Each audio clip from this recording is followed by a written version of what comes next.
Bien, muy buenos días muchachos. Vamos a iniciar nuestro trabajo del día de hoy con Pre-4 Historia Universal, un tema interesantísimo, un tema importante dentro de la historia. Nos referimos a la Segunda Guerra Mundial. La Segunda Guerra Mundial. El día de hoy trataremos la primera parte de la Segunda Guerra Mundial. La primera parte, ¿no? La verdad, hasta ese momento, 1939, solamente había habido una guerra mundial nefasta, que se conocía con el nombre de la Gran Guerra. Nada más. La Gran Guerra, así se le conocía. La Gran Guerra. ¿Está bien? No tenía otro nombre. Lo que pasa es que cuando estalla esta nueva guerra en 1939, la historiografía cambia. Y a esa gran guerra se le termina llamando la Primera Guerra Mundial y a esta que comenzaba se le comienza a llamar la Segunda Guerra Mundial. ¿Me entiendes? Ahí recién cambia. Ese es lo primero que te tengo que decir. Ahora, otra cosa más para ir avanzando. ¿Qué cosa es? ¿Qué cosa es esto? A ver, ¿no? ¿Qué cosa es esto? Dice acá claramente, y este espérame un ratito, un ratito. Aquí está. Ahora sí. Concepto. Fue el conflicto armado más grande y sangriento de la historia universal. ¿Ya? Entonces, primera característica. Sobrepasó a la Primera Guerra Mundial. Sobrepasó totalmente. ¿Ya? El más grande y sangriento de toda la historia universal. ¿Ya? No murieron miles, murieron millones. ¿Ok? No murieron miles, murieron millones. En el que se enfrentaron los países, ¿ya? Países que conformaban dos bandos. Los aliados o potencias aliadas, ¿ya? Y los del eje o potencias del eje. O sea, en conclusión, aliados y eje, eje versus aliados. ¿Está bien? Entre 1939 y 1945. Duró 6 años. 6 años. Y te digo una cosa, un dato ya, de frente. Duró 6 años y son los mismos años que gobernará el Perú el señor Manuel Prado Ugarteche. Recuérdalo, Manuel Prado Ugarteche. El mismo periodo que gobernará Manuel Prado Ugarteche. Claro que hago una atingencia o una pequeña aclaración ahí. Una pequeña aclaración. ¿Cuál? O sea, Manuel Prado Ugarteche gobernó entre el 39 y el 45, pero la guerra se inició cuando estaba gobernando Óscar Benavides. Óscar Benavides. Óscar Benavides va del 33 al 39, 1933-1939. Y antes que termine el mandato de Óscar Benavides, antes que se cambie de gobierno, justo ahí comienza la Segunda Guerra Mundial. Entonces, en relación a nosotros, y esto escúchame bien, ¿ah? Escúchame bien para la práctica. La Segunda Guerra Mundial, ¿con quién comenzó? Con Óscar Benavides. ¿Qué presidente estuvo gobernando durante todo el proceso de la Segunda Guerra Mundial? Manuel Prado Garteche y su Primavera Democrática. Listo. Ok. Tras 6 años de dura lucha, en 1945, un 14 de agosto, se declara el final de la guerra. Ese final de la guerra, recuerda por si acaso, victoria de los aliados. Victoria de los aliados. Victoria de los aliados. Ocurrida tras la caída de los regímenes de Adolf Hitler en Alemania y Hideki Tojo en el Imperio de Japón. ¿Quién es el que se rindió al último? Japón. Y Japón solamente se rindió cuando ¿no? soltaron las famosas bombas atómicas sobre Hiroshima y Nagasaki. Ahí recién Japón dijo, ¿dónde firmó? Porque antes de eso todavía seguía en pie de guerra. ¿Ya? Italia ya había sido vencida. Alemania también ya había sido vencida. Quien continuaba en pie de guerra era Japón. Pero a Japón le hicieron caer justamente con esas bombas atómicas. Y ahí ya no dijo más, ya. Ya no dijo más. ¿Ok? Entonces, también eso debemos tenerlo en claro. Sigamos. Ah, una cosa aquí, en el mapita. En el mapita. Este es el mapa, ¿no? De la Segunda Guerra Mundial, ¿no? Los países importantes participantes. A ver, si yo hablo del eje, el eje era Roma, Tokio, Berlín. Roma, Tokio, Berlín. Si yo hablo de Roma, ¿a quién me refiero? Fácil, a Italia. Tokio, Japón. Berlín, Alemania. Acá en Europa yo tengo, mira, la ubicación. Acá está Alemania y acá está Italia. Estos eran los hermanitos del eje. Alemania e Italia. Y Japón en Oriente, pues. Y Japón en Oriente. ¿Está bien? Y Japón en Oriente. ¿Ya? No te vayas a olvidar. Japón en Oriente. Ahora, ¿quiénes eran los aliados? Los aliados eran Francia, por ejemplo. Gran Bretaña. A veces en los libros tú encuentras Inglaterra. Francia, Gran Bretaña. Encuentras también la URSS. La URSS. ¿Ya? La URSS. Y quien se une en el camino nuevamente para poder ya hacer que la guerra se incline hacia los aliados es Estados Unidos. ¿Está bien? Todos los demás países fueron países o neutrales o coparticipantes. Dependía mucho de quién dependían económicamente. Valga la redundancia. ¿Ok? Listo. Entonces, eso es lo que vamos a tener, ¿ah? ¿Ya? Acá que tenemos, ¿cuáles son las causas? Las causas. A ver, entendamos bien cuáles son las causas. Causa número 1, el afán expansionista de Alemania e Italia.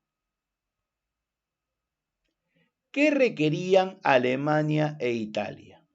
Mira, Italia había desarrollado un movimiento nacionalista dentro de su seno, dentro de su país, dentro de su territorio. Y requería, ¿no?, que algunos territorios donde había materias primas, ellos lo requerían. El caso de Alemania era más extremo. Alemania había quedado totalmente mal. ¿Recuerdas de la Primera Guerra Mundial? Teniendo deuda por la guerra, no dejándole que tenga material bélico o producción de material bélico, no dejándole que tenga ejército abundante. Pero Alemania va a cambiar esas circunstancias gracias a la llegada de Hitler al poder. Y Hitler, poco a poco, desde que llegó al poder en el 33, 34, 35, 36, va a ir forjando una gran Alemania. ¿Entiendes? Donde incluso va a ir pidiendo permiso a los países que le vencieron en la Primera Guerra Mundial para poder tener un ejército. ¿Entiendes? ¿No? Para poder tener servicio militar obligatorio. Y eso hizo que se piense en que también podían acceder para desarrollar su Alemania y que era necesario esto, acceder a mayores materias primas, acceder a mayores lugares, regiones donde haya materia prima necesaria para convertir a Alemania y a Italia en una potencia. ¿Me entiendes? En una potencia. Porque ellos de todas maneras no querían quedarse como países subordinados a ese gran capital, querían desarrollarse. Y por eso, para desarrollar su industria requieren de materia prima. Requieren de materia prima. Pero esa materia prima lo tiene ¿quién? Lo tiene Francia, lo tiene Inglaterra, y ellos no quieren eso, ellos quieren una nueva repartición. Japón quiere qué cosa? Japón quiere dominar, por ejemplo, el Asia, dominar todo lo que es el Océano Pacífico. ¿Y quién tenía varias partes del Océano Pacífico? Lo tenía Estados Unidos.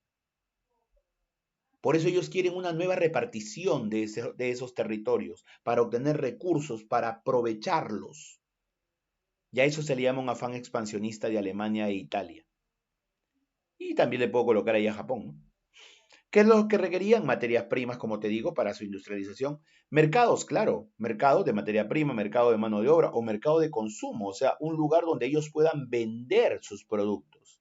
Si no tienen recursos de esos lugares me pueden servir para que me compre los recursos que yo produzco. Pero la cuestión está que necesito dominar, tener colonias, ¿entiendes? Ese es un problema.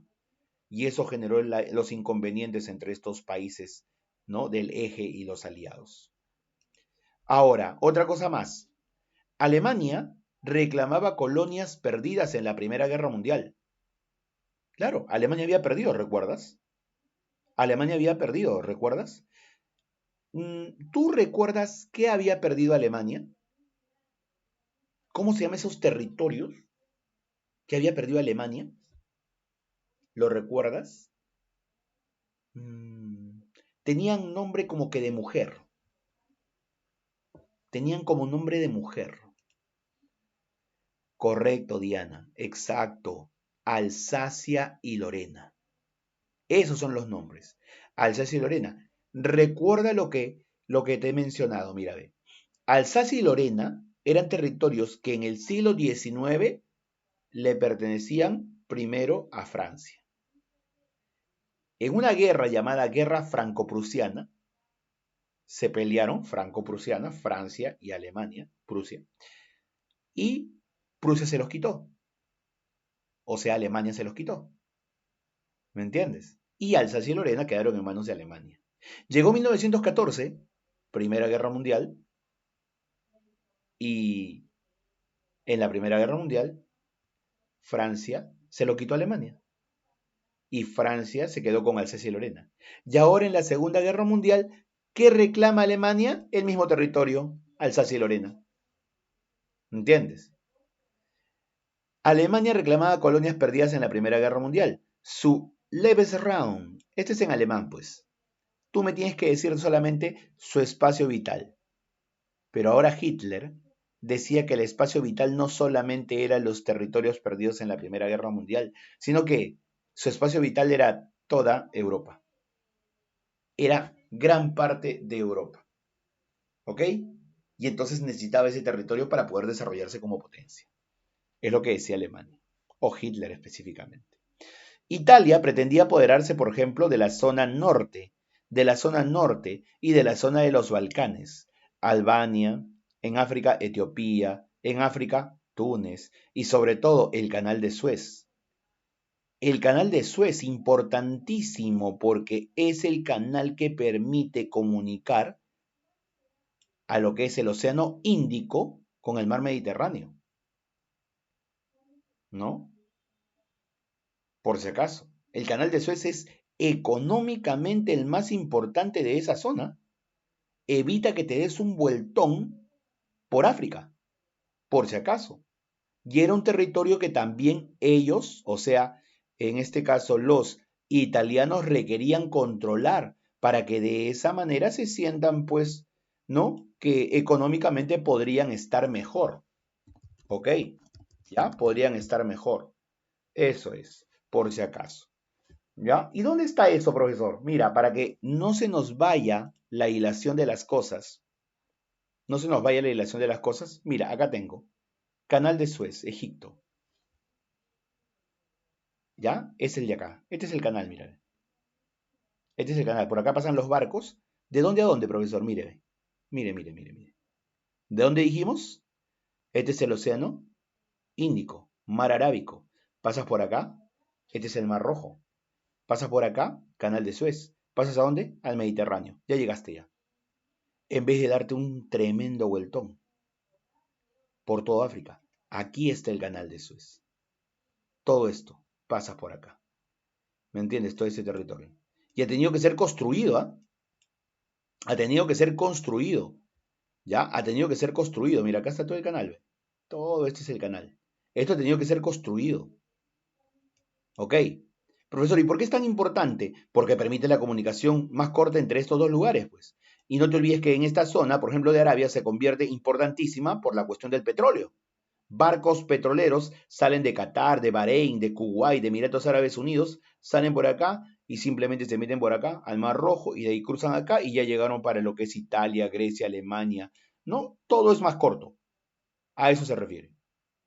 ¿Está bien? Entonces ya sabemos dónde está el canal de Suez. El canal de Suez. ¿Qué era lo que requería quién? Lo que requería en este caso Italia. ¿Ya? Italia. ¿Listo? ¿Qué más, profesor? ¿Qué otra cosa más? A ver. Fracaso de la Sociedad de Naciones y el sistema de seguridad colectiva. Claro, pues. La Sociedad de Naciones, formada tras la Primera Guerra Mundial, había nacido con la finalidad de evitar posteriores conflictos. Esa era la idea. Evitar posteriores conflictos. Y entonces, si no lo puede hacer, es un fracaso de la Sociedad de Naciones. Es un fracaso total de la Sociedad de Naciones. ¿Está bien? Exacerbado nacionalismo, de hecho, pues. De hecho, un exacerbado nacionalismo. Había crecido tremendamente. En Alemania, impulsada por el partido nazi. En Italia, por el fascismo italiano. Y en Alemania era más todavía, porque ese partido nazi, como recordarás, fomentaba el llamado ultranacionalismo, que te hablaba de un revanchismo, que te hablaba de una anulación de todo lo que se había acordado en el Tratado de Versalles, que se hablaba de un revanchismo. Y eso fue, ¿no?, caballito de batalla de Hitler para hacer más fuerte a su partido nazi, o Partido Nacional Socialista Obrero Alemán, los nazis. Rivalidad ideológica.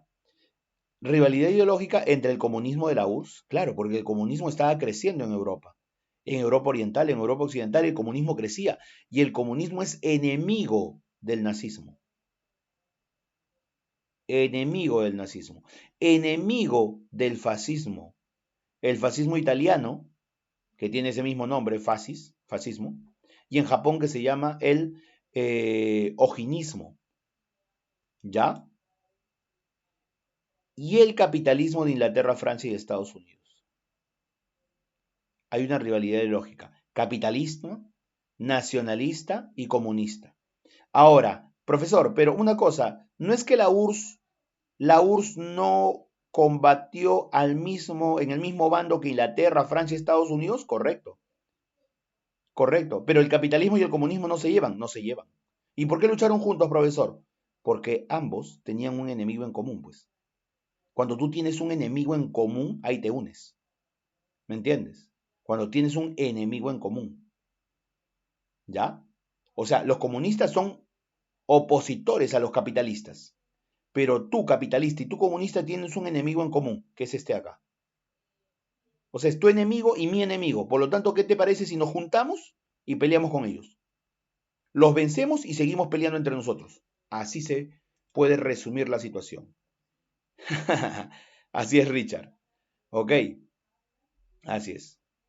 Así es, Richard. De esa manera es. ¿Ok?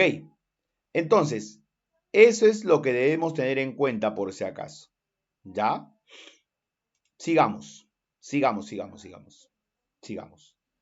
Otra cosa que vamos a tener acá, ya está, acá están las causas, ¿ah? ¿Ya? Las causas. Ahora, vamos a los antecedentes. Vamos a los antecedentes. Esta imagen de acá, por si acaso, es real, es verdadera. ¿Ya? Ya es Hitler.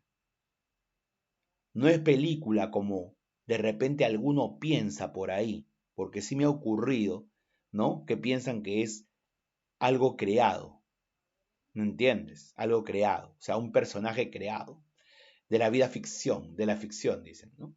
No. Hitler existió, fue canciller de Alemania, existió en la historia. A ver, antecedentes. Esto más o menos lo manejas tú porque ya lo tocamos la unidad pasada. Hitler es nombrado canciller en Alemania, adquiriendo poderes plenos en todo el país. Canciller, ¿te acuerdas? Sacó, o bueno, renunció, para decirlo de manera formal, renunció, ¿no?, el presidente Hindenburg, y Hitler fue nombrado, ¿qué cosa? Primero canciller y luego el encargado de la dirección de toda Alemania. Ok, ya no te olvides de eso. Para eso se crearon condiciones, ¿no? ¿Te acuerdas que Hitler mandó a incendiar el Reichstag o el Congreso alemán? Y se le acusó de eso a los comunistas. A Hindenburg se le dijo que era un mano débil y es por eso que termina renunciando y Hitler asumiendo el poder. Alemania abandona la Sociedad de Naciones, se va de la Sociedad de Naciones. Es como irse en la actualidad de la ONU, de esa manera. ¿Ya? Y en el 33, Japón le sigue los pasos, abandona la Sociedad de Naciones.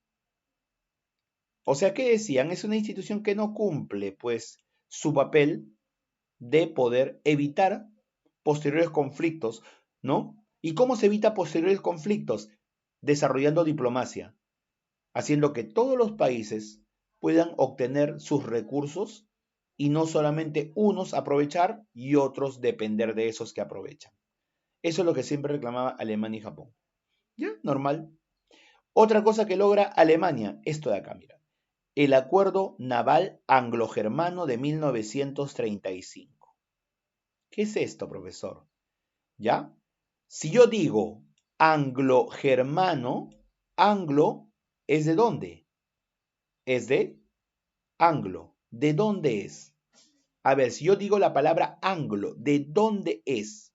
Porque germano creo que sí lo sabes, ¿no? Germano sí lo sabes, ¿no? ¿Ok? ¿Nadie sabe qué es anglo? ¿Mm? Acuerdo anglo-germano de 1935. Parece que nadie, ¿eh?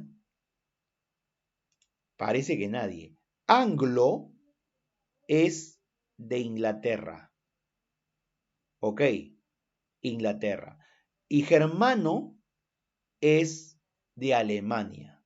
O sea, es un pacto entre Inglaterra y Alemania. Si no quieres verlo así como Inglaterra-Alemania, dile, ¿no? Entre Gran Bretaña y Alemania, pues. Eso es. Y entonces, pactado en el Reino Unido de Gran Bretaña, Irlanda del Norte y Alemania. Ya está, ya. Listo. ¿Qué permitía este acuerdo? De 1935, o sea, Hitler ya estaba en el poder. Se autorizaba la creación de una flota de guerra alemana. Esto es. Esa flota de guerra alemana, esa flota de guerra alemana, iba a ser el 35% del tamaño de la Marina de Guerra británica, ¿no? De la Armada británica. El 35%. O sea, voy a permitirte que tengas tu armada, tus barquitos para la guerra, voy a permitirte eso, pero al 35% de la totalidad de mi fuerza. ¿Me entiendes? ¿Ya? ¿Eso es algo beneficioso para Alemania? Sí, porque no te olvides que con el Tratado de Versalles no podía tener eso. No podía tener, pues, ¿no? Ejército abundante, una escuadra marítima, no podía tenerlo. Pero ahora, gracias a este acuerdo, lo puede tener. Lo puede tener. Gracias a ese acuerdo. Lo puede tener. ¿Entiendes? Entonces,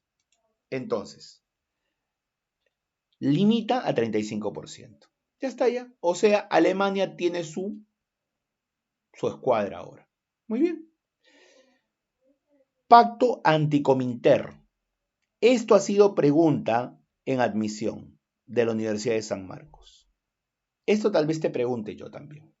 Sí. Pacto anticominter. ¿Qué es eso? Primero, ¿quién lo firma? Alemania y Japón.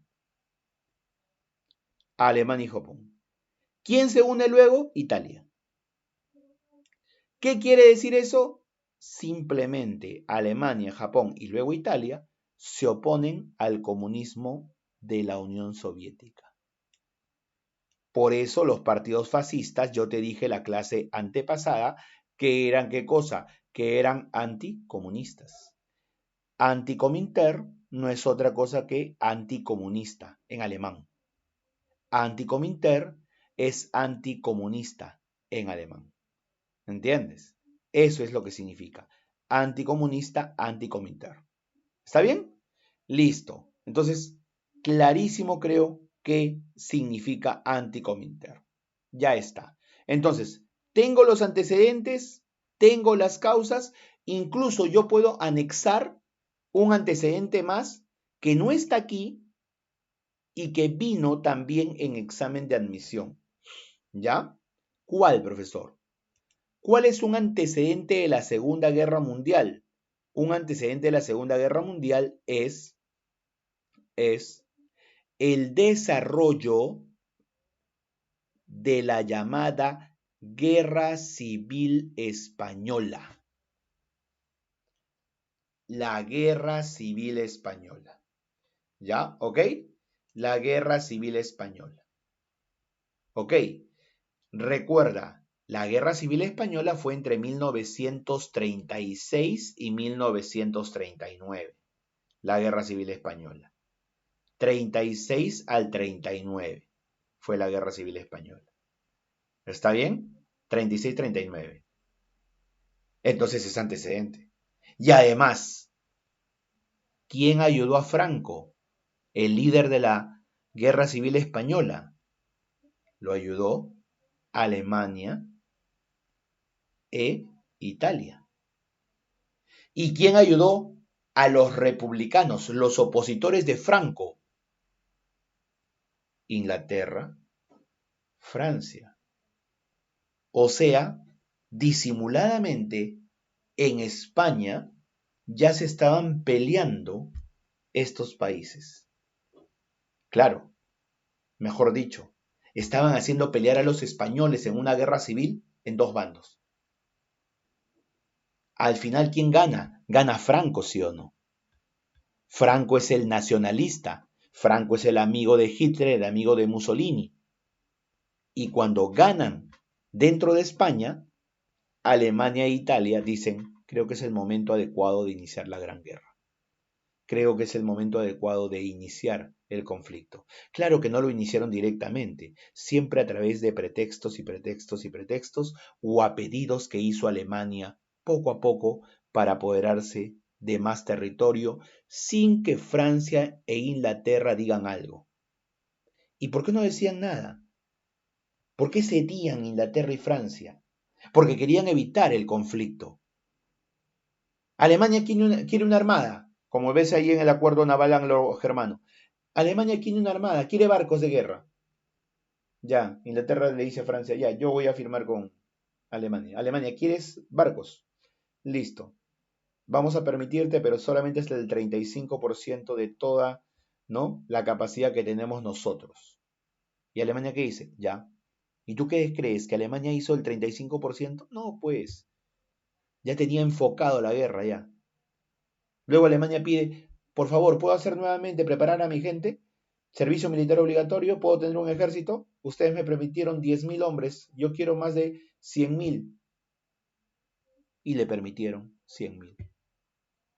Luego Alemania dijo, ¿no? Alemania quería una parte de Austria, una parte de Austria. ¿Entiendes? ¿Y qué cosa? ¿Le permitieron entrar a Austria? Le permitieron entrar a Austria. Y Alemania invadió Austria. Así es. Entonces le iban permitiendo cosas. Por ejemplo, este es lo que hace Alemania del 35 al 39. Todo lo que le van permitiendo, ¿no? Acá está Alemania, ¿ya? Acá está, mira, ve. Anexión de Austria, ¿cuándo es? En 1938, previo a la guerra. ¿Me entiendes? Previo a la guerra.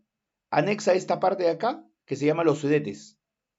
Los Sudetes es en la zona de Checoslovaquia. Checoslovaquia. Y acá ya llega, después se transforma en Eslovaquia. Esto en 1938, imagínate. Ocupación del Danzig en inicios de 1939. Esta zona de acá, por ejemplo, esto quedó tras la Primera Guerra Mundial. Era la zona que debía quedar desmilitarizada. O sea, ni soldados alemanes, ni soldados franceses, ni soldados belgas, ni soldados holandeses, nada. Solamente es gente civil, nada más, para evitar enfrentamientos, confrontación. ¿Y quién lo tomó? Lo tomó Alemania. Y todo eso lo iban permitiendo, supuestamente con la única opción de evitar la guerra con Alemania. Cuando eso para Alemania, ¿qué cosa era? era que iban cediendo a sus intereses cada vez más. Iban cediendo a sus intereses cada vez más. Y así tenemos, ¿qué cosa? Y así tenemos, por si acaso, así tenemos ya el proceso. Así tenemos ya el proceso. ¿Está bien? El proceso. Ah, no, pues, pero acá, a ver, sigamos. Ah, ya. No, todavía. Seguimos con los antecedentes todavía. Todavía, antecedentes. A ver, ¿qué más tenemos? Ya llegamos hasta acá. Mira, pacto anticominterno. ¿Qué más tenemos? Estamos en 1938 y te iba explicando algo con el mapa, ¿sí o no? ¿Cómo se llaman esos acuerdos? Por ejemplo, el Pacto de Múnich. El Pacto de Múnich. ¿Quién lo firma? Alemania, Italia, Inglaterra y Francia. ¿Ya ves? Diplomáticamente solucionaban las cosas, pero a favor de Alemania para que no estalle nuevamente la guerra. Alemania se anexiona la región de los Sudetes. En el mapa ya te dije dónde están los Sudetes, perteneciente a Checoslovaquia. ¿No lo recuerdas? Lo muestro nuevamente. ¿Cuáles los Sudetes? Aquí están. Mírame. Ok, esta zona de acá. Anexión de los Sudetes. ¿Perteneciente a quién dijimos? A Checoslovaquia. Y esto es para Alemania. ¿No? Que se conforme con eso. Eso es mediante el Pacto de Múnich. Ahí está, y mira quiénes firman. Los que posteriormente serán enemigos. ¿Está bien? ¿Ya? Entonces, eso es lo que significa el Pacto de Múnich. ¿Qué más? El Pacto de Acero, ¿ok? O Pacto de Amistad y Alianza. Carácter militar defensivo en caso de guerra. ¿Quiénes lo firman? Los hermanitos, Alemania e Italia. En caso que uno de los dos tenga una guerra, uno ayudará al otro. Italia, Alemania, Alemania, Italia. Esto lo firman en las previas de la guerra, Italia y Alemania, Hitler y Mussolini. Ahí está, Hitler y Mussolini. ¿Me entiendes? Hitler y Mussolini. Pacto de Acero. Pacto Italia-Alemania. ¿Ok? Pacto de Acero, entonces Italia-Alemania. Ese pacto de acero luego simplemente se convertirá en el pacto tripartito, el pacto de tres. El pacto tripartito ya es cuando ya está en camino la guerra.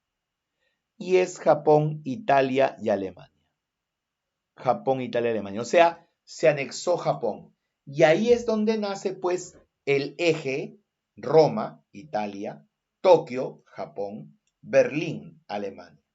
¿Me entiendes? El eje Roma-Tokio-Berlín. Listo.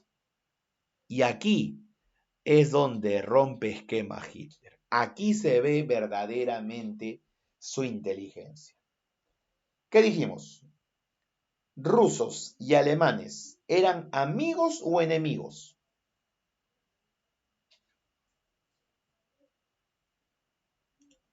¿Rusos y alemanes eran amigos o enemigos? ¿Qué eran? Rusos y alemanes. Enemigos. Enemigos. Enemigos. Y mira la inteligencia de este personaje porque aprende de la Primera Guerra Mundial. En la Primera Guerra Mundial lo atacaron por Oriente y por Occidente. Tú si estás atacado por izquierda y derecha, Oriente y Occidente, tú tienes que dividir a tu territorio, dividir a tu ejército. Entonces, este hombre dijo, yo no puedo hacer eso. No puedo tener a mi tropa dividida. No puedo tener dos frentes de ataque. Tengo que tener uno nada más. Lucho por ese uno, logro mi triunfo en ese uno y después puedo ir con el otro frente de ataque. Pero no puedo ir a dos frentes. Eso es lo que pensó Hitler. Y se atrevió a hacer lo impensable. Conversar con Rusia. Conversar con Rusia. Conversar con el enemigo. ¿Entiendes? Conversar con el enemigo. Conversar con Stalin, porque Stalin en ese momento estaba en Rusia. Y entonces, en agosto de 1939 se da el Pacto Soviético-Alemán. Pacto URSS-Alemania.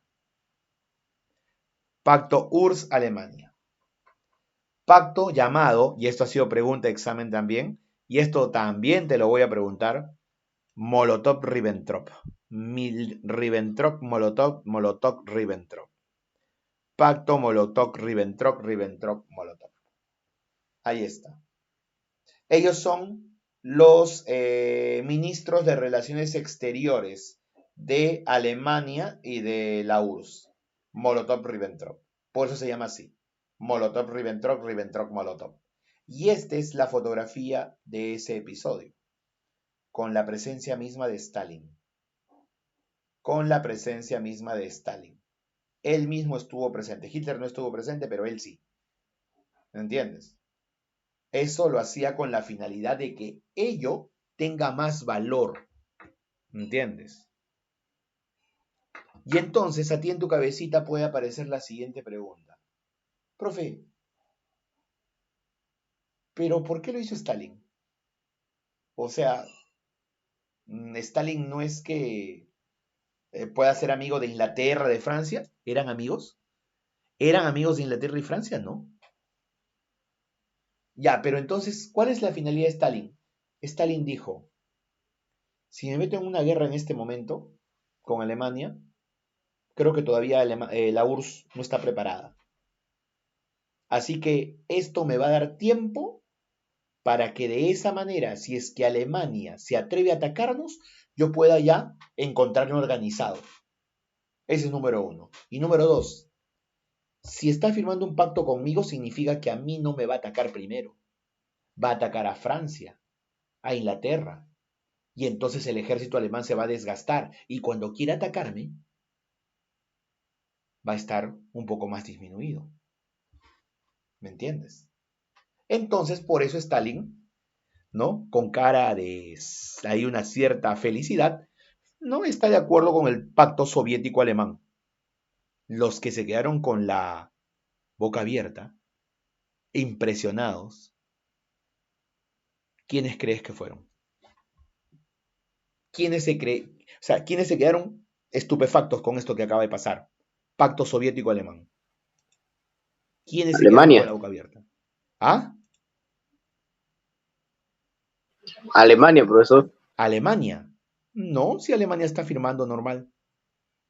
¿Quiénes serán? Oye, ¿qué? ¿Alemania y Rusia firmaron un pacto de amistad? ¿Un pacto de no agresión? ¿Quiénes se habrán quedado así? ¿Mm? Los que estaban del lado de Rusia. Claro. En este caso, ¿quiénes? Inglaterra, Francia, Inglaterra, Francia. Estados Unidos. Claro. Inglaterra y Francia. ¿Qué pasó acá? Los enemigos ahora son amigos. Prometen no agredirse. Imagínate. Entonces, eso es lo que llamó la atención. Fue un pacto de no agresión. No agresión. Entre la Unión Soviética y Alemania. Y te digo otra cosa más. Ese pacto de no agresión incluía lo siguiente. Alemania le decía a la URSS, URSS, ¿qué te parece para poder consolidar nuestra unión, nuestro pacto de no agresión, que si invadimos Polonia y yo me agarro la mitad y tú la mitad? ¿Está bien? Listo. Y así comenzó la guerra. O sea, en ese primer momento, la URSS actuó bajo los intereses de Alemania. De esa manera. ¿Ok? En un primer momento. Así se daba la guerra. ¿No? Ya te imaginas, pues, boca abierta de Alemania, boca abierta de Inglaterra y boca abierta de Francia. Así estamos en todas las previas de la guerra. Pacto Molotov-Ribbentrop, pacto soviético-alemán. Por favor, esto voy a tomar, ¿eh? Sí o sí, Molotov-Ribbentrop, pacto de no agresión. Listo. A ver, a ver. Si no se entiende algo, vamos a repetirlo. A ver. Profesor, entonces Alemania, cada capricho que quería siempre lo conseguía. Claro, era algo así, pero con una finalidad, Samuel. La finalidad era evitar la guerra. Como algunos pedagogos dicen, para que se entienda mucho más fácil, dicen todavía, ¿no? Es como un niño berrinchudo, ¿no? Que le das para que no moleste. ¿Entiendes? Que le das para que no moleste. Se tranquiliza y tú crees que ya lograste dominarlo. Tú crees. Pero lo que pasa es que lo estás mal acostumbrando. Y ese es el mejor ejemplo, ¿no? Ese es el mejor ejemplo. ¿Ok? Ese es el mejor ejemplo. Mal acostumbraron a Alemania. Le dices a Alemania, tienes el 35% de tu escuadra y tenía, ¿qué cosa? Más del 100%. Hizo una escuadra superior incluso. ¿Entiendes? Ahora, ¿qué más tenemos, profesor? Acciones bélicas y violentas previas al estallido de la guerra, o sea, a la declaratoria final. ¿Ya? Guerra Civil Española. Lo que te conté. La Guerra Civil Española. Ese es el antecedente principal, te dije, ¿no? Donde se enfrentaron los nacionalistas españoles, apoyados por Italia y Alemania, nacionalistas, Italia y Alemania, te lo dije. Algunos autores dicen, esta fue una mini guerra dentro de España. Una mini guerra. Italia y Alemania con los nacionalistas y los republicanos, apoyados por la Unión Soviética, por Gran Bretaña, por Francia. ¿Ok? La guerra civil lo ganan los nacionalistas. Japón invade China. Japón aprovecha e invade China. Bueno, China es tan grande que ni siquiera se dio cuenta al momento inicial de su invasión. Japón quería dominar gran parte de China. ¿Está bien? Y hay un episodio llamado el Anschluss. Anschluss. ¿Qué cosa es esto? Esto ya lo hemos visto. ¿Qué cosa es? El ejército alemán ocupa Austria. ¿Me entiendes? Ocupa Austria. ¿Ya? Ocupa Austria. Eso ya lo vimos en el mapita, sino que este de acá es el nombre alemán con el cual se le conoce a ese episodio. El nombre alemán, el Anschluss. ¿Me entiendes? Esto, lo que pasa es que yo una vez te lo coloco acá con estos nombres especiales por el hecho de que así se utiliza a nivel preuniversitario, ¿no?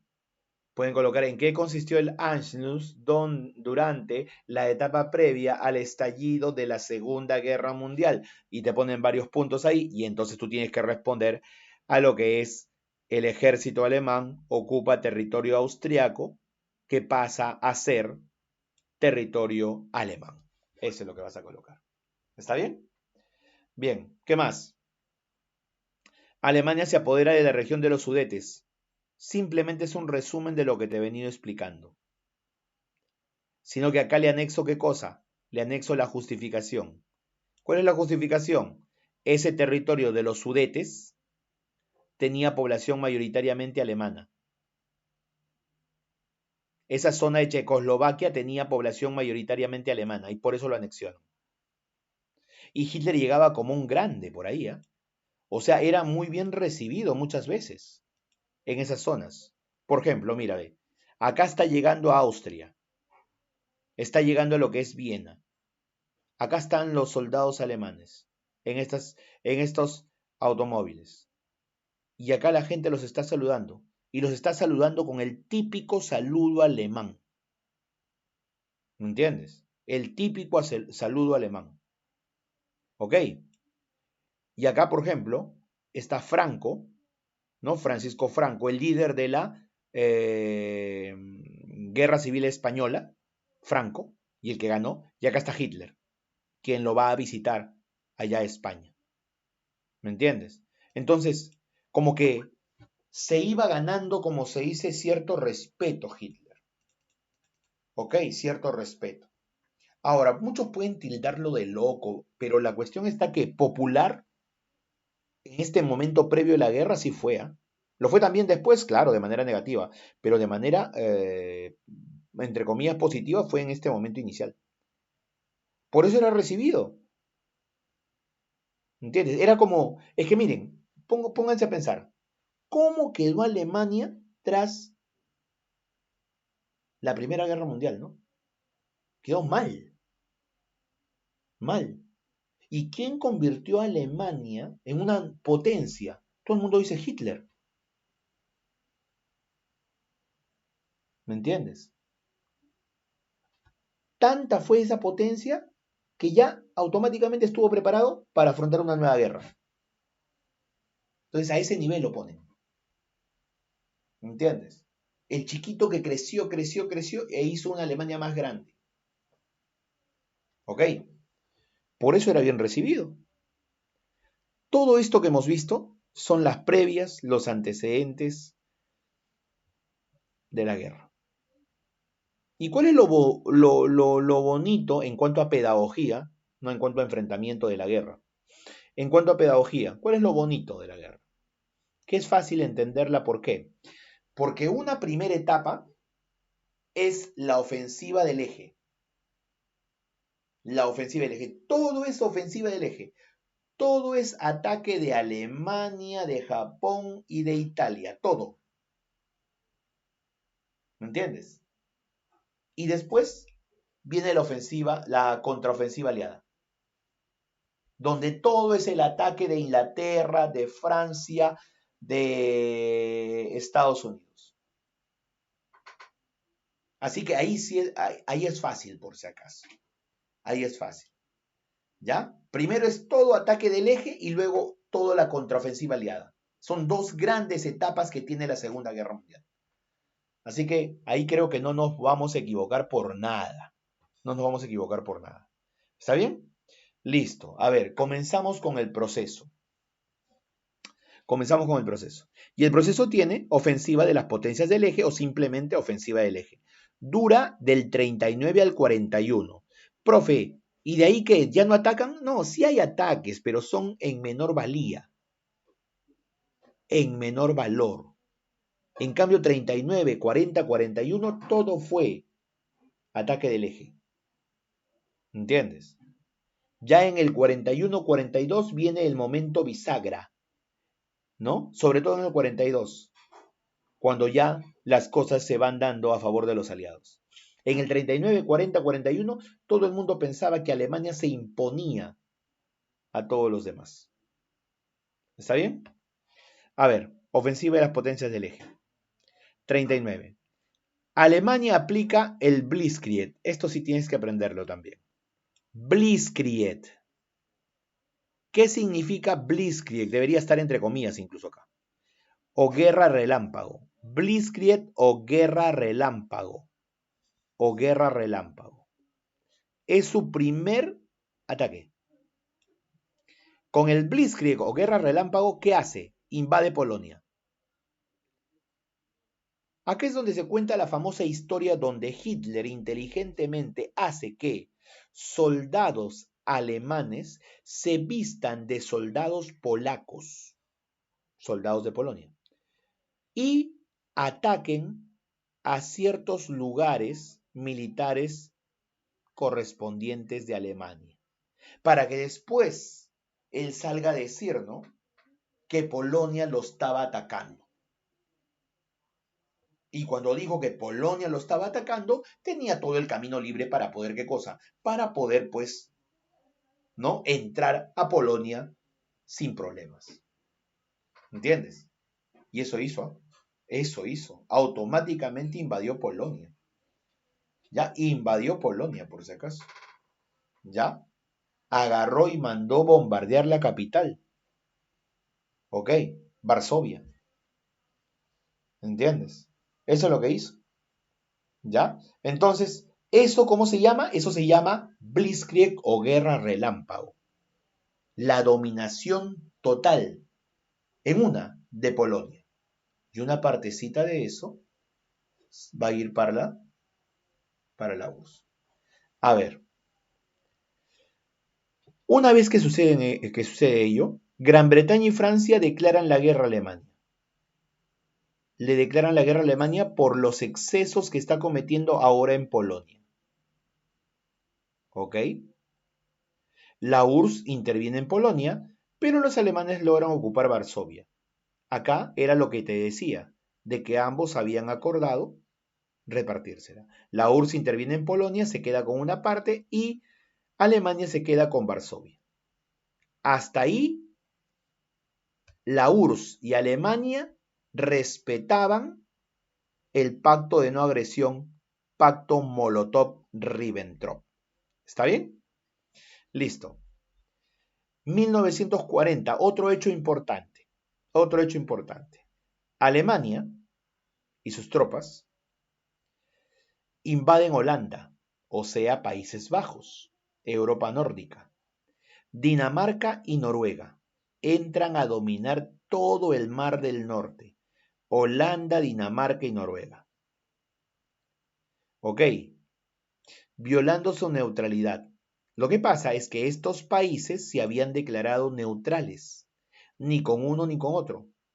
Entonces, Alemania no aceptó esa neutralidad y entonces domina toda esa parte del Mar del Norte. El objetivo era, ¿qué cosa? Cercar a Inglaterra por el Mar del Norte, que no tenga o no obtenga recursos de estos países Inglaterra para su industria. No obtenga recursos. ¿Ok? Ese era el objetivo. Tú sabes que el gran enemigo de Alemania siempre ha sido Inglaterra. ¿Por qué? Porque está un poco alejado, pues. Un poco alejado. ¿No ves que son islas? ¿No? Y entonces ahí siempre ha tenido bastante problema para poder atacarlos. ¿Qué más? Entre lo que es, a ver, entre lo que es Alemania y Francia, había una línea llamada, ¿qué cosa? La línea Maginot. La línea Maginot era una serie de búnkers. Tú sabes que es un búnker, ¿ok? ¿No? Son construcciones militares que pueden estar bajo tierra o bajo un cerro o bajo un monte, una montañita, ¿ok? Búnkers. Y entonces había una llamada línea Maginot. La línea Maginot era con la finalidad de evitar confrontación directa entre Alemania y Francia, para que de esa manera sea difícil poder entrar. Pero ¿qué crees que hace Alemania? ¿Por dónde entra Alemania a Francia? ¿Ah? ¿Por dónde entra Alemania a Francia? Mira, mira, mira. Ahora sí. Mira el mapita. Acá está Alemania, acá está Francia, en esta parte de aquí, frontera Francia-Alemania, se había construido la línea Maginot, una serie de búnkers que defendían a Francia de un posible ataque alemán. Entonces aquí era difícil poder entrar por la presencia de esos estamentos militares. Entonces te pregunto, ya Alemania tiene qué cosa acá, ¿qué dice? ¿No? Netherlands. En este caso es Holanda, es Países Bajos. Denmark, este es Dinamarca. Ya dijimos que lo tomó. ¿No? Suecia, Noruega, Mar del Norte, para poder controlar a Inglaterra. Esto ya lo tomó, ya lo dijimos, ya lo tomó. Entonces, ¿cuál fue la otra ruta que tomó Alemania para dominar Francia? ¿Quién se perjudicó? Si ustedes ven el mapa, díganme, ¿quién se perjudicó? Sin querer. ¿Qué dicen? Italia. Italia, o sea, Alemania entró por acá, Alemania se perjudicó. Por Switzerland, por Switzerland. Por Sutherland, por acá, por Suiza. Sí. No, por aquí. ¿Qué dice acá? Por Bélgica. Este es Bélgica, correcto. La misma perjudicada de la Primera Guerra Mundial, porque entraron por ahí, ahora también entran por acá. Entran por Bélgica. ¿Entiendes? Entran por Bélgica. Alemania ya tenía Holanda, Dinamarca, Noruega, Suecia, esta parte de Checoslovaquia, que serán los Sudetes, Austria también. No tenía Suiza. Pero ¿por dónde entra? Por acá, por Bélgica. ¿Y sabes por acá? ¿Por qué mejor por acá que por acá? Mira quién está aquí. Ahí chiquitito. ¿Quién está? París. Entonces París está para el norte. Por lo tanto, entro por acá, por Bélgica. Es más fácil llegar a París. Profe, en la Primera Guerra Mundial no lo lograron, ¿no? No, lograron estar cerca a París, pero nunca la tomaron. ¿Recuerdas? Lograron estar cerca a París, pero nunca la tomaron. Se formaron las trincheras, recordarás. ¿Me entiendes? Y ahí se detuvo la guerra. En cambio, ahora, en esta parte de la Segunda Guerra Mundial, ¿qué pasa con París? Mira lo que dice aquí. Rompen la línea Maginot, pasan por Bélgica y ocupan París. Ocupan París. Hitler se queda sorprendido de lo que tiene París. Hitler pasea por el Arco del Triunfo, pasea por la Torre Eiffel. Se pasea y se queda sorprendido de lo magnífico que tiene París. Visita el Museo del Louvre. ¿Me entiendes? Visita el Museo del Louvre y encuentra cosas maravillosas. Hitler se enamora de París y quiere un nuevo París, pero en este caso en Alemania. ¿Entiendes? Eso es lo que va a hacer. ¿Ya? Así que París, la capital francesa, va a ser pues tomada en este caso por los alemanes. ¿Ya? Por los alemanes. A ver, no me acuerdo si he puesto la imagen, pero para que tengas, ¿no? Claro lo que te menciono. Mira, ahí está Hitler en París. De esa manera. Ahí están.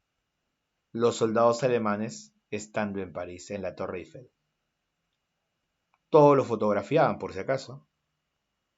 Todo quedaba. No te olvides que había soldados de guerra que se dedicaban solamente a la cuestión de las fotos o de las grabaciones. No te olvides de eso. ¿Ok?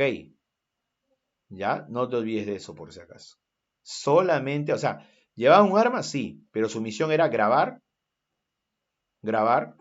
filmar los enfrentamientos. Había en Rusia, había en Alemania, había en Inglaterra, todo se grababa. Y esos documentales reales están, no película, documentales. Acá mira, ve, las tropas alemanas pasando por el Arco del Triunfo. ¿No? Ahí está. Ahí está. Las tropas alemanas pasando por el arco. Entonces imagínate, pues. Eso es lo que tenemos, por si acaso. Ahora, ¿qué más? ¿Qué más vamos a tener? Otra cosa más que vamos a tener aquí va a ser, ¿no? Se instala un gobierno colaboracionista en Vichy o Vicky. En Vichy o Vicky. Gobierno de la traición presidido por Henri Pétain. A ver, te explico. Hitler domina Francia. ¿Ya? Y entonces, al dominar Francia, se establece un gobierno dirigido por un francés llamado Henri Pétain. Se le llama el gobierno de Vichy o Vicky, porque hay una ciudad que se llama así y desde ahí gobierna. Henri Pétain es un gobernante francés colaboracionista con Alemania. Más del 80% de Francia fue dominada por Alemania. ¿Me entiendes? Y ese 80% de Francia tuvo a Henri Pétain como su representante. Gobierno pro-alemán, gobierno a favor de Alemania, gobierno a favor de Hitler. ¿Está bien? Eso es, por si acaso. ¿Ya? Ahora, ese es el francés Henri Pétain, colaborador de Hitler. Pero también apareció la resistencia. La resistencia. Y la resistencia es con el francés Charles de Gaulle o Charles de Gaulle. ¿Qué proclama la resistencia? Primero desde el sur de Francia, pero se dio cuenta que si resistía desde el sur o proclamaba la resistencia desde el sur, fácilmente lo podían matar. Por eso Charles de Gaulle, este francés, Charles de Gaulle, se tuvo que ir a Londres, Inglaterra, y proclamar la resistencia francesa desde Londres. Algo un poco ilógico, tirado los cabellos, ¿no? Resistencia desde fuera del país, pero la cuestión está que lo hizo. Entonces, cuando yo vea a Francia, yo tengo una Francia mayoritaria pro-alemana con Henri Pétain y tengo una Francia de la resistencia con Charles de Gaulle, que es una minoría. ¿Está bien? Eso es lo que tengo. ¿Cuál es el otro lugar interesante, importante para poder dominar? El Canal de Suez. Y Hitler tiene a un personaje que es su general máximo, que logra tomar el Canal de Suez. Ofensiva alemana en el norte de África. Las tropas alemanas, tanques, carros de guerra y demás eran los Afrika Korps. Y los Afrika Korps están dirigidos por Erwin Rommel. General alemán conocido como el zorro del desierto, por la astucia que desplegaba en el desierto, ¿entiendes? Para poder dominar toda esa zona. ¿Ok? ¿Ya? El de acá, este hombre que ves aquí, este justamente es Rommel. Realmente. Esta fotografía es real, verdadera, de la plena guerra, por si acaso. Él es Erwin Rommel. ¿Entiendes? ¿Ya? Y está planificando justamente acciones en la parte norte de África. Él es un general muy cercano y de demasiada confianza para Hitler. ¿Ya? Entonces, la guerra en verdad era muy caudillesca, ¿no? Muchos líderes aparecían. Y estos son pues la llegada de las tropas alemanas, los Afrika Korps. Carros, como te digo, de la marca Volkswagen, que no necesitaban agua y por eso podían transitar tranquilamente en el desierto. Una tecnología de punta en aquel tiempo. ¿Ok? Una tecnología de punta en aquel tiempo. Entonces, eso es lo que vamos a tener en el norte de África para el control del canal de Suez. ¿Está bien? Para el control del canal de Suez. ¿Qué otros hechos relevantes hay en esta primera parte de la ofensiva del eje? El ejército alemán invade Grecia y Yugoslavia. ¿Entiendes? Grecia y Yugoslavia, imagínate. Este es otro territorio invadido. Grecia y Alemania. Yugoslavia, discúlpame. Ok. Y por eso, mira, ve. Por eso es lo siguiente, mira, ve. Yo podría colocar esta imagen tranquilamente.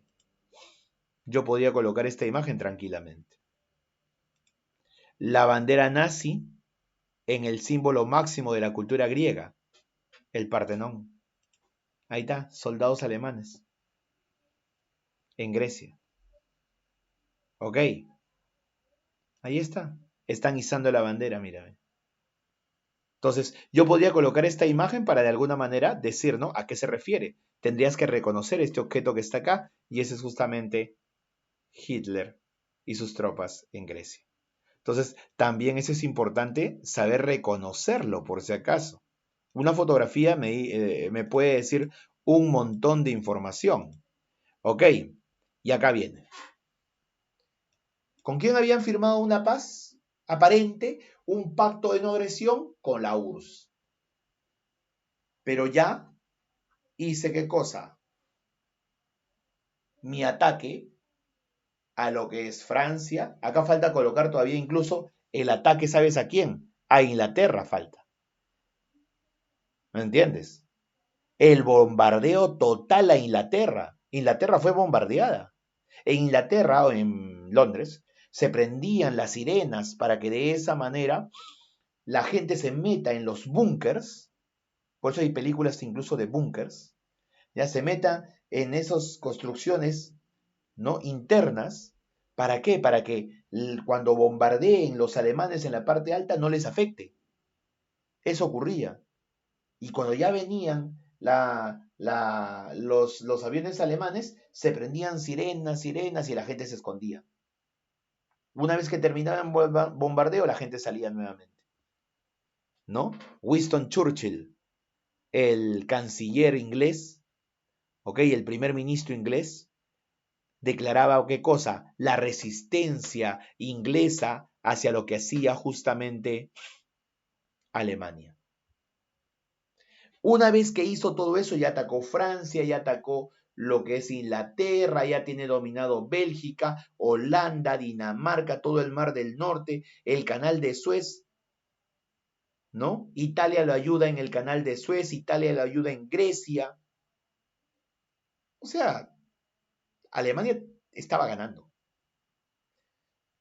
Ya está todo mi frente occidental copado. Ahora sí, tropas, júntense. Nos vamos directamente a Rusia. Señor, ¿y el tratado, el pacto de no agresión? No interesa. ¿Cuál pacto de no agresión? No interesa. Y se declara la Operación Barbarroja. La Operación Barbarroja es la operación contra la URSS. Los nazis atacan la URSS. ¿Ok? Los nazis atacan la URSS. Entonces, Leningrado fue el ataque, la ofensiva alemana sobre Rusia, y se desarrolla la batalla de Moscú. Pero ahí se declara la Gran Guerra Patria por parte de Stalin y aplica la misma técnica que alguna vez en la historia aplicó justamente contra las tropas napoleónicas Rusia. ¿No? ¿Cuál es la batalla que va a ser la bisagra? La que va a decir, hasta acá llegó Alemania y ahora Alemania atente a las consecuencias, batalla de Stalingrado. A partir de ese momento comenzó, tanto desde la parte oriental como después de la parte occidental, la contraofensiva aliada. Así es. ¿Ok? La contraofensiva aliada. Y otra cosa que va a influenciar también, es un factor relevante, fue lo mismo lo que le ocurrió a Napoleón. El invierno ruso. El invierno ruso. Eso también fue un problema. ¿Ok? Otro de los episodios es que Japón iba atacando varias islas pequeñas.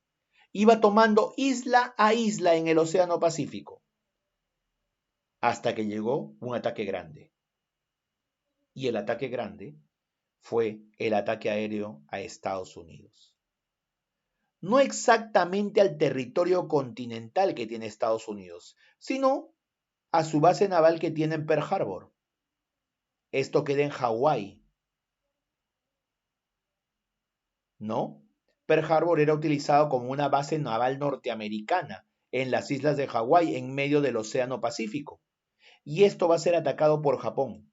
Van a destruir casi la totalidad de embarcaciones que tenían ahí los norteamericanos. Esto incluye, ¿no? Esto incluye, ¿no?, a sus grandes embarcaciones. ¿Ya? ¿Cómo se llaman esas embarcaciones que te permite, pues, aterrizar aviones?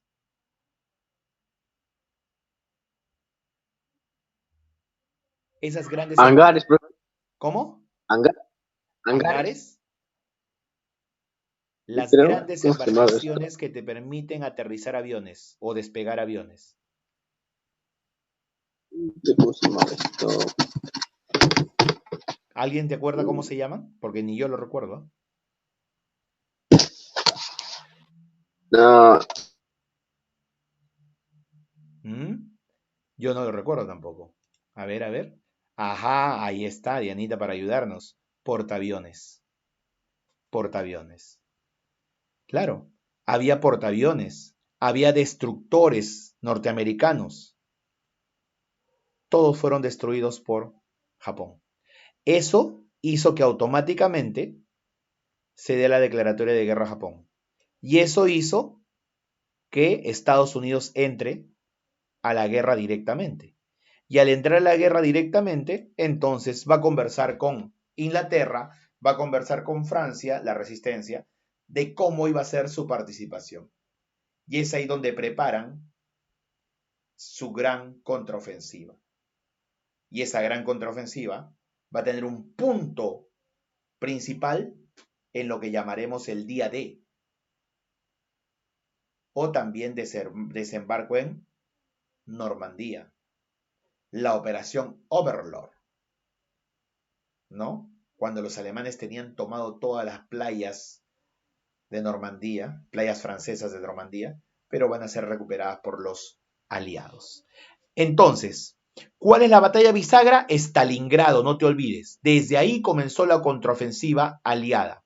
Todo lo anterior es ofensiva del eje. Y lo único que me faltó colocar acá fue el ataque alemán, el ataque aéreo alemán sobre Londres, el bombardeo incesante y diario sobre Londres. Y no solamente sobre Londres, también otras ciudades inglesas fueron atacadas.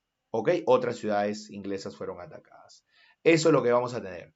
A partir de acá ya comienza la contraofensiva aliada, que es un tema que veremos ya la siguiente clase.